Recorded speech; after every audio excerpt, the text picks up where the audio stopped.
what's up? Just stamping some blades. On today's video, I'm going to talk about how I make my camshaft knife from a farrier rasp. So, this is where we start. Let's get into it.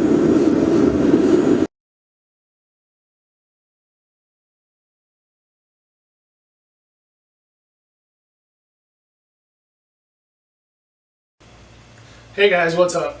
So what I'm going to do is go over real quick the process that I do for making the camshaft. So this is one of my most popular blades. I start with a farrier rasp, which is, you know, a file basically that farriers use for horse hooves and whatnot. But they have the really deep teeth on one side, and that gives the nice triangular pattern on your blade, which I'm sure many of you have seen, you know, some of the blades that I've made. I think I've made 4 or 5 of these, maybe 6 even. Well, maybe not that many, maybe 4 or 5. But anyway, so I'm going to go through the process of how I make this blade. I use a part forging, part stock removal method. So what I typically do is I will cut out the handle shape, and then this entire thing becomes the blade basically. And then I will forge in the bevels and draw out the blade a little bit, and then that's where it gets the nice curve. If you see, if you've seen my knives before, you know what I'm talking about. But anyway, that's the process we're going to do in this video. This will probably end up being maybe a 2-part video. Or I may just edit it all together in one. So this is where we start. This is my camshaft template, which this is a 1095 blank that I got to make some of these out of 1095, but everybody wants the file rasp. So that's where we're going to start with. I'm going to show just real quick tracing it out, cut it up, and then we'll go. Alright, so real quick I want to just show, this is a Bellator Raptor. A Bellata Raptor, and this is the farrier rasp that I have found that I've used multiple times now. It's worked out well. The one thing with farrier rasps is you don't generally know what kind of steel they are, so sometimes they can be a bit tricky when you're hardening and actually getting everything to, you know, maintain a nice edge, which every one of my customers that's bought one of these, I tell them that it may not hold the best edge over time, and that's just something with farrier rasps that you have to kind of deal with, I guess, to have the look, if you like that look.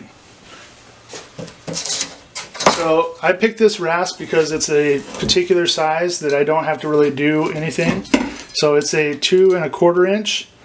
A lot of times when you're searching for farrier rasps like this, it'll be categorized by the number of teeth that it has in the row. So this one has 8 teeth basically, so every row has 8 teeth. But it's a 2 1/4 inch, which is the size of my blade that I want it to be. I'll put a link in the comments or the description down below of the website where I buy this. It's a farrier place in, I want to say it's in Texas. I'll add that down below. So basically what I do is I trace out the design. I make sure that I have my triangles. I want them to be pointing towards the tip of the blade.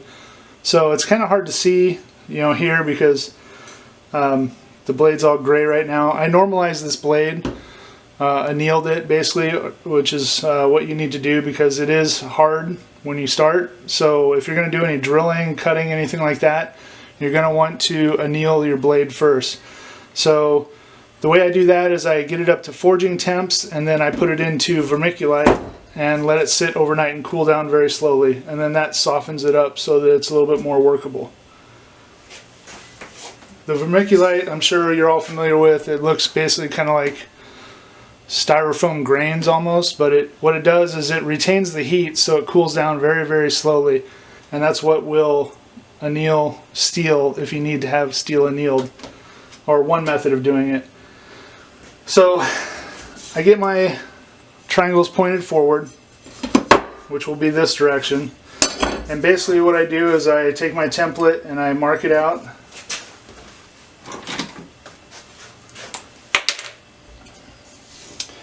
And since this blade is going to be forged, the dimensions don't have to be like super precise. I try to pay a little bit more attention to the handle, and I actually stopped doing this handle on here. I actually prefer my larger handle, which is what I have on my Kanaka blade. So basically what I'm going to do is I'm going to just line it up, and then I'm going to do this larger handle on here. The ones before, the handles were a little bit thin. I mean, they were still nice. Once, you know, the scales are on there and everything, it's still good. I just kind of like this one a little bit better. It's a little bit more beef, or more beefy handle. So there we go, that's marked out. Probably you can barely see it, but now I'm going to take it to the portaband.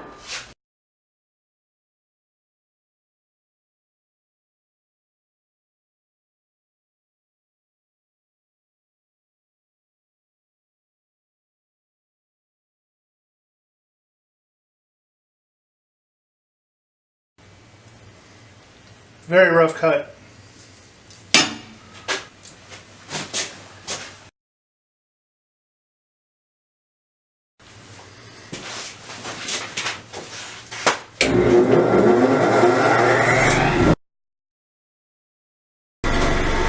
Okay, did a little bit more cutting on the portaband, and then some on my 12-inch disc sander. Now I'll take it to the 2x72 and clean up these little curves in here.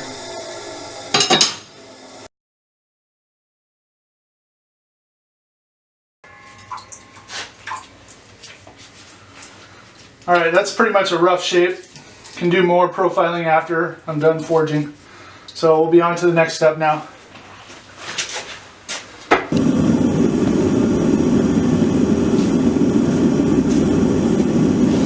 Alright guys, I got the rasp in the forge heating up, getting ready to forge out the bevels. So on this blade, all I do forging wise is just the bevels.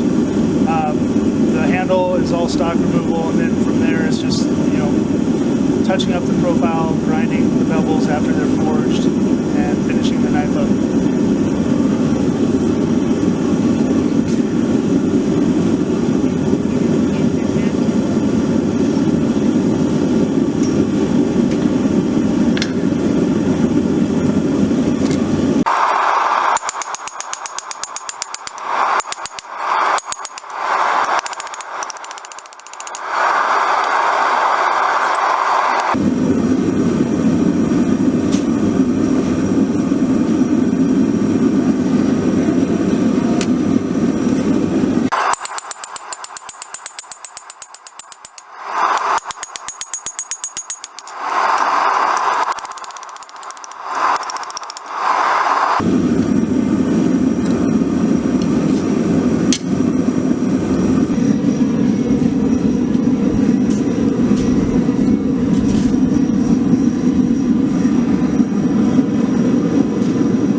So when your blade is getting close to being finished on the bevel, you want to do a lot of lighter kind of feathering blows to smooth out the bevel face. You can add a lot of texturing into the spine, but on the actual bevel you don't really want to have too much texturing, because as you grind away you're going to have holes and things that are going to show up in your bevel.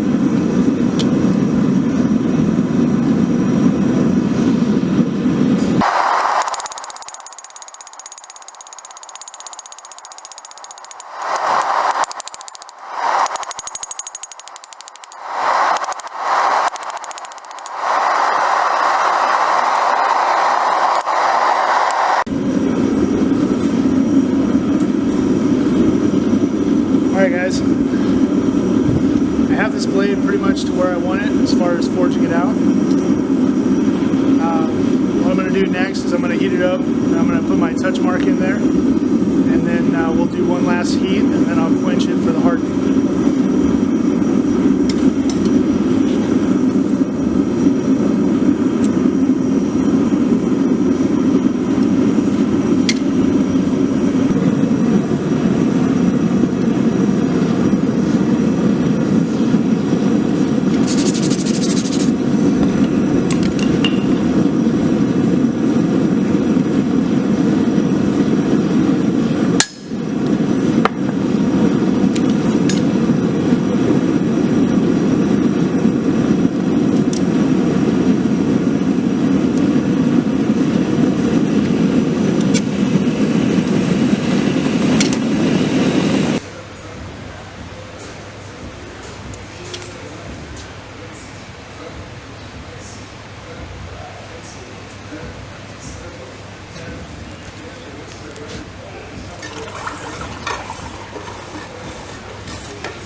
Alright, there we go.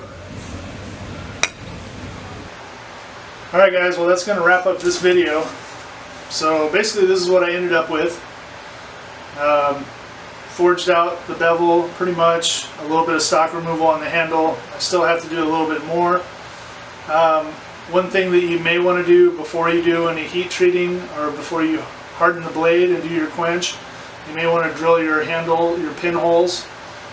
Depends on what your setup is. If you have, carbide bits or whatever, then it may not be that big of a deal, but once you harden it, then it gets pretty hard to actually drill through here to do your pinholes.